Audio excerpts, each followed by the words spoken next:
Welcome to our In Focus discussion tonight on International Overdose Awareness Day. It's observed on August 31st every year to help bring the number of overdoses down in our community, remember those who have died without stigma, and acknowledge the grief of family and friends left behind. Tonight, we turn our platform to those who have been directly affected by this epidemic and are working closely with those in recovery to help reduce the impact. Kicking off our conversation tonight is Destiny Garcia, who is in long-term recovery. Destiny, thanks so much for being here tonight and welcome to the show. Thank you for having me. Destiny, I know you've told your story of overcoming heroin addiction multiple times, probably more times than you've wanted to. But at your own comfort level, what would you like to share about that time in your life and the circumstances that led up to it?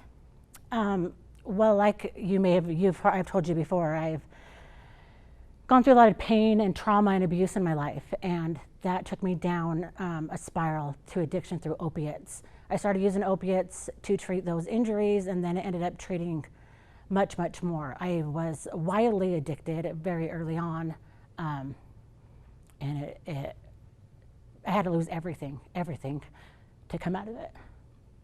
Now, you were part of the unsheltered population living in Rio Grande at one point. You've been arrested several times.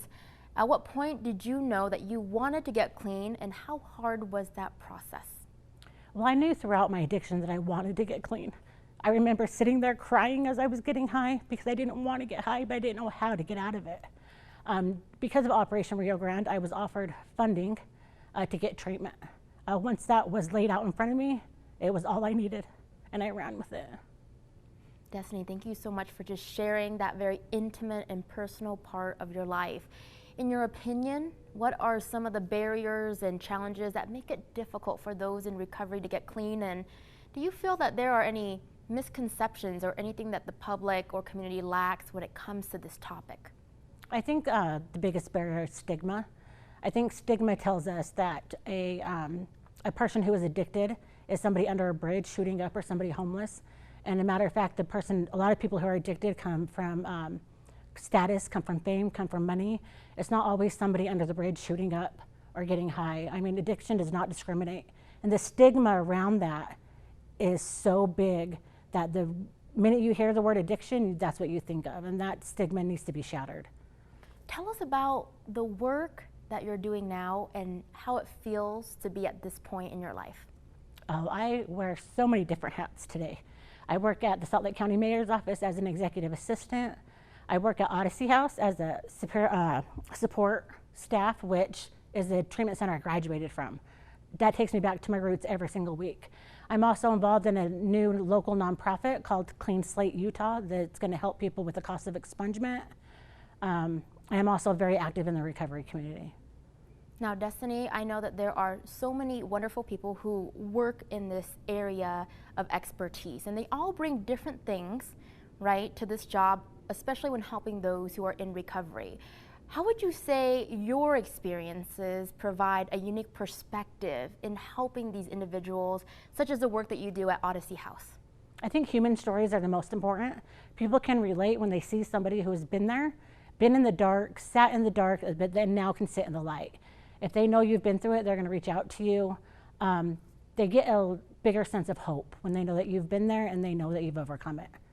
What would be your advice to family members, friends, someone who's concerned about someone they deeply care about who may be in recovery or who want to get clean but just don't know how to start up the conversation or don't know what to say so that they don't get shut out of that person's life?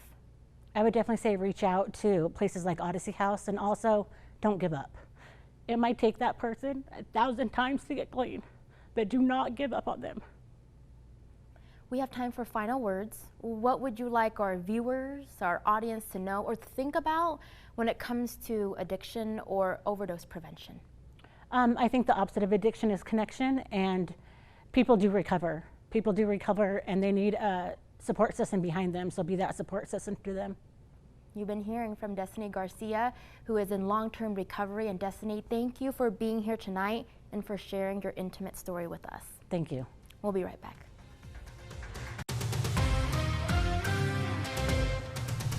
Thanks for staying with us for our second In Focus discussion tonight on International Overdose Awareness Day. Up next in our conversation is Amberbaum, founder of Overdose Awareness Utah. She joined us on our show last year. So Amber, thank you for being here and welcome back to the show. Thank you for having me. Amber, what do we know as far as data and statistics? What kind of impact did the pandemic have on the overdose epidemic over the past year? Well, I think we all knew and we're very nervous about how the data would come out and how many lives had been affected by the pandemic. And sure enough, as soon as the CDC released its information, we found out that in 2020, in July, they released information that 93,000 people had died from drug overdose. When you compare that to 2019 numbers, which was estimated to be 72,000 plus some, 29% increase, which is pretty devastating. Overdose deaths are the leading cause of injury death. They exceeded both motor vehicle accidents and firearms combined, starting in 2017. Every week in Utah, more than 10 Utahns die of an overdose, and daily, if you take that 93,000 per year number, that equals out to 255 people in the U.S. that die from an overdose. Those numbers are absolutely staggering. So this is why it's so important for us to talk about overdose awareness. Now, I don't want to make you repeat the trauma that you went through with losing your daughter Mackenzie in 2013, but at your own comfort level, tell us why this cause means so much to you and what prompted you to start your organization, Overdose Awareness Utah. Yeah, it was in 2013 when I lost my daughter. I really did kind of check out. I had to go to work, but for 2 solid years, I think I came home and laid in bed until I wore a groove in a Lifetime mattress, and really didn't know how I was going to go on. And then one day, about in 2015, I just was lying there, and I thought, nobody's coming to save you, Amber. And I felt very alone. I didn't have a lot of support. When Mackenzie was struggling with addiction and substance use, I didn't tell many people because there was such a stigma, and because I couldn't speak about it. I couldn't share it because of my own issues, and because of really the stigma that is surrounded by it. And so I couldn't heal from it. It was all stuck inside me. And so I started going to different recovery groups, which was kind of an odd fit for me, but there were no overdose grief groups specifically for that. And so I found a suicide grief group that I went to, and that helped me immensely. But I just knew that I needed to find a way to help specifically, or more specifically, moms, because I had been a mom, and there's no connection like you have as a mother with a child, and to lose them after trying to help them save themselves for so many years to a disease like any other disease, but that is treated so differently, spurred me to do something to help other people, and specifically moms.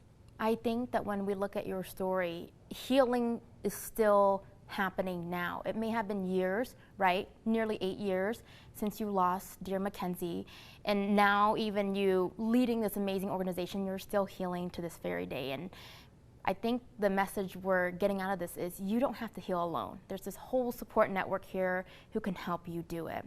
So Amber, what services or resources does your organization provide to the community? I think you nailed it right on the head. When I was in the middle of, or even at the beginning of this journey, when I found out my daughter was abusing substances, you are so lost. It's such a foreign world, something that you don't even want to admit that is happening to your child. And it took me years after Kenzie died to find these resources that help parents and siblings and loved ones find a way to heal. And so through hard-fought lessons and a lot of searching and actually going to different groups, I have found some amazing resources for grief recovery, for recovery groups, for treatment options.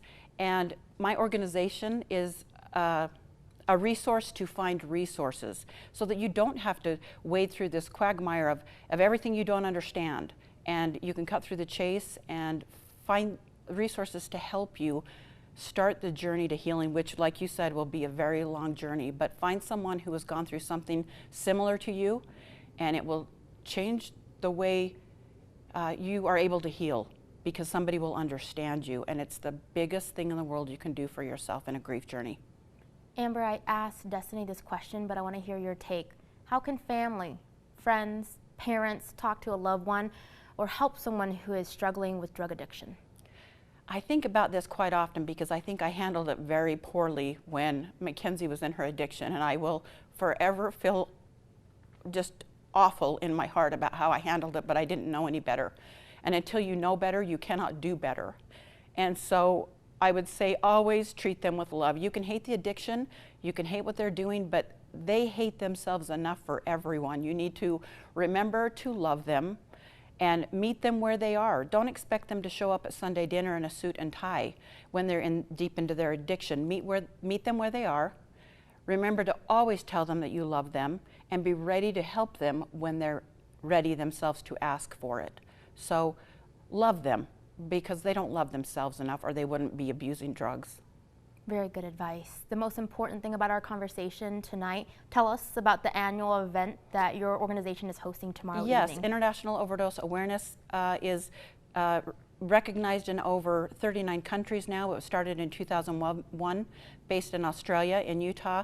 We have a big celebration at the Utah State Capitol. I have some amazing people come that will help us move forward in our journey and feel connected to each other, meet other people going through the same thing so you're not alone. Remember our loved ones with some honor and dignity where we might not have been able to do that when they died from an overdose. And most of all, be together. And just remember our loved ones and raise some awareness. We'll have Narcan and fentanyl test strips there an hour before the event, and then I just really have some amazing people to come and share the evening with us, and it's such an amazing place to be when the sun goes down and you're listening to beautiful music surrounded by people who understand. And friends who are watching from home, you don't have to try to catch all the fast details that we're throwing out there. We will have the details on our website tonight so that you can join tomorrow if you want to. You've been hearing from Amberbaum, founder of Overdose Awareness Utah. Amber, it's always great to have you. Thank you for joining us tonight. Thank you, Rosie. We'll be right back.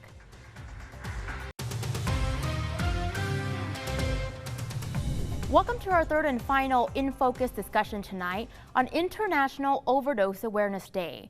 Rounding out our conversation tonight is Christina Zaido, Chief Operating Officer for Odyssey House of Utah. Christina, welcome to the show and thank you for joining our discussion tonight. Thanks for having me, Rosie. Christina, one of the objectives of our segment tonight is education and awareness. What signs can loved ones look for that indicate someone could possibly overdose? Well, one of the things that we know about when individuals begin using substances is they usually begin slow. So in Utah, we see an amazing number of individuals move into addiction who begin with a prescribed opioid. So first and foremost, making sure that when you're prescribed an opioid, you're taking it as prescribed, you're not sharing it with anyone else. That it's remaining in a controlled environment, so in a lockbox or somewhere that's safe, and then also making sure that once you're done using your medication that it's disposed of properly, which means a drop box at a local pharmacy as opposed to flushing it down the toilet into our water system. The other thing to look for, in addition to increasing use, is seeing individuals who are changing their priorities, their personality shifting, the things that they usually enjoy doing is changing. They most often become more withdrawn and separate themselves from friends and family who are not engaging in substance use. And so those are all really good early signs to look for addiction. And when we look at overdose, we watch for one of the things in particular is the lethal triangle of an opioid, a benzodiazepine, and an alcohol. And so making sure that we're not mixing, but also having early conversations about help and hope and making sure that we're able to connect people to the resources that they need before we find ourselves in an overdose situation. So someone who has a prescription for pain pills, they can accidentally overdose? Absolutely.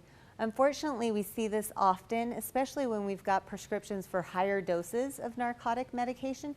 That's one of the reasons why when we're looking at a prescription of an opioid medication, we really want to pair it with box of Narcan or naloxone. That is the overdose reversal drug. And one box of this medication literally saves lives. And so anyone who has high doses of opioid medication or is addicted to opioids, both prescription and heroin, it's really critical that everyone is carrying a box of Narcan with them. It's also critical that our loved ones who are, and our people who are working in the community with individuals who struggle with substance use are trained in deploying Narcan. And very, very important to remember that it often takes more doses of Narcan than exist in a box. And so calling 911 in addition to using the Narcan is critical in that overdose reversal process. So Christina, what about individuals who don't know anybody who is currently trying to recover from drug addiction? How important is it for them to carry naloxone or have possession of like Narcan?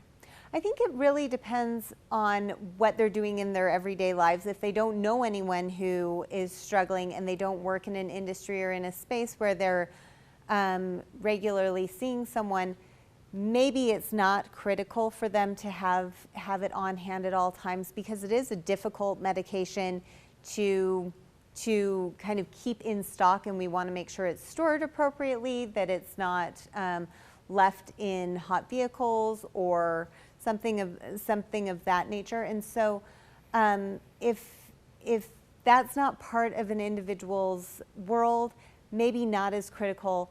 But if someone's concerned about a loved one, or they've got a family member who's going through some medical procedures and is most likely to be prescribed an opioid medication, I would highly recommend it.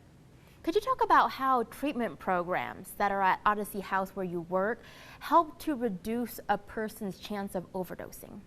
Absolutely. The hope of treatment is to help individuals work through the traumas and the reasons why they use, and to find their self-worth again, to make sure that they know that they're worth being alive, they're worth staying here with the rest of us. And so being able to work through the trauma in recovery is critical, recovery leads to lower drug use and lower chance of overdose. Christina, we have time for final words. What would you like our viewers, our audience to know or think about when it comes to addiction or overdose prevention? I hope everyone knows and has heard from the previous speakers that there is always hope. Love is the most important, and there are resources out there. Please reach out. SAMHSA has a great network of resources. Odyssey House is happy to help you find resources, but there's always hope, so please don't give up.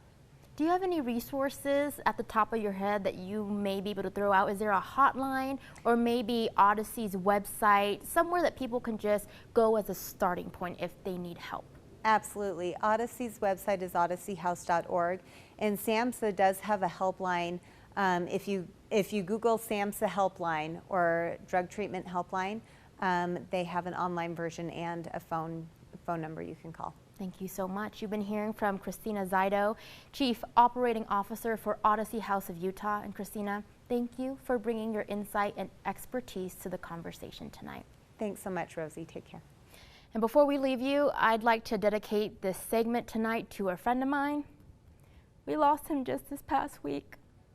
Brent David Hamilton, gone too soon. Thank you for the joy, the laughs, and memories that you brought to people around you, especially to my best friend, Natalie. Your loss is felt immensely by all, and we hope to see you on the other side again. We'll be right back.